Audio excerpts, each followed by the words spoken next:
انداز دیکھیے، ارشاد فرمایا والعصر، رب فرماتا ہے مجھے زمانے کی قسم ہے۔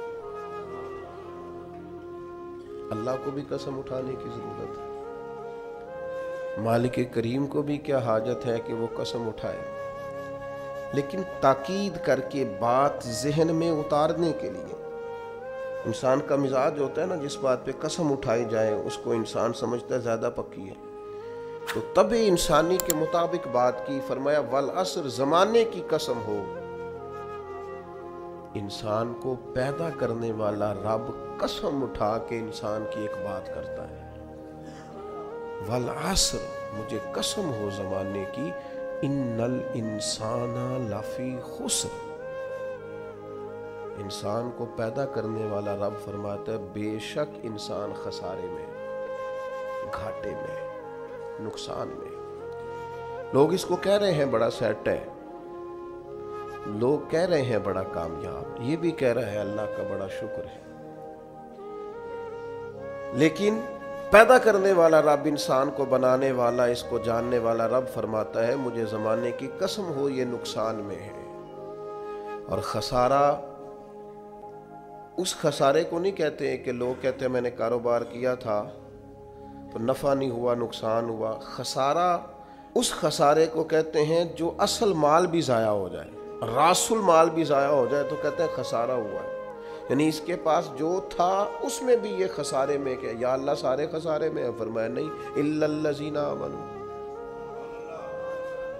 جن میں 4 صفتیں پائی جائیں وہ نہیں خسارے میں۔ ان میں پہلی صفت یہ ہے کہ الا الذین آمنوا، بے شک وہ لوگ جو ایمان لائے، مگر وہ لوگ جو ایمان لے آئے، جن کا ایمان مضبوط ہو، جن کا عقیدہ ہو کہ اللہ ہمارا رب ہے، وہی پیدا کرنے والا ہے، وہی رزق دینے والا ہے، اسی کی تقدیر کا غلبہ ہے، رب کریم ذرے ذرے کو جانتا ہے، اللہ تعالیٰ نے جس حال میں رکھا ہے یہی حال میرے لیے بہتر ہے۔ انسان محنت پوری کرے، نتیجہ اپنے رب پہ چھوڑ دے، اسباب سارے جمع کرے، بھروسہ اپنے اللہ تعالیٰ پہ کرے، عقائد کے لحاظ سے پختہ ہو، اور پھر اس کا عقیدہ ہو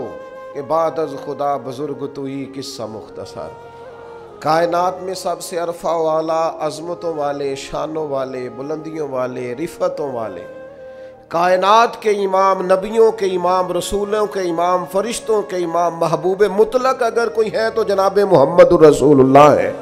صلی اللہ تعالی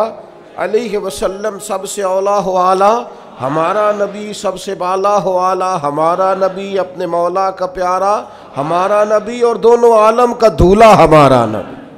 نظریاتی پختگی حاصل ہو،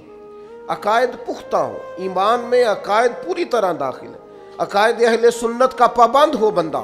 پھر ایک اور بنیادی عقیدہ ہے، اسی ضمن میں سارے عقائد آ جاتے ہیں، فرشتوں پر بھی ایمان ہو، اللہ کے تمام انبیاء پر ایمان ہو، اچھی بری تقدیر پر ایمان ہو، لیکن ایک بنیادی عقیدہ جس کو عقیدہ آخرت کہا جاتا ہے،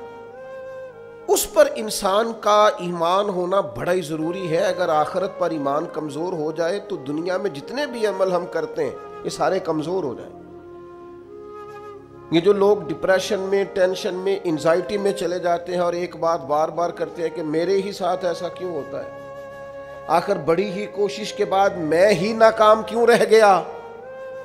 تو انہیں بتایا جائے گا کہ کامیابی پتہ کیا ہے؟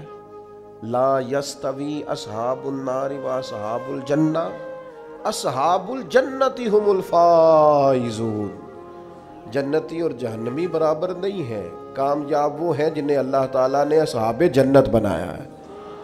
جو جنتی ہیں وہ کامیاب ہیں، جس کو اپنی آخرت کے تعلق سے اللہ تعالیٰ نے فکر سلیم دی ہے، راہ ہدایت دی ہے، اعمال حسنہ پر استقامت دی، اور وہ سمجھتا ہے کہ میں محنت اپنی آخرت کو ٹھیک کرنے کے لیے کر رہا ہوں، جد و جہد میری اپنی قبر کے لیے، حشر کے لیے، آخرت کے لیے۔ آخرت پر جس بندے کی توجہ ہے وہ بندہ کامیاب ہے۔ اس لیے دنیا میں اگر دنیاوی طور پر کوئی ناکامی آ بھی جائے تو کوئی اتنی بڑی ناکامی نہیں ہے، اس لیے کہ اصل کامیابی آخرت کی کامیابی۔ تو عقائد مضبوط ہوں، اور پھر عقائد اہل سنت کی پابندی اس کے پاس موجود ہو، نہ رفض کی طرف اس کا رجحان ہو، نہ خارجیت کی طرف اس کا رجحان ہو،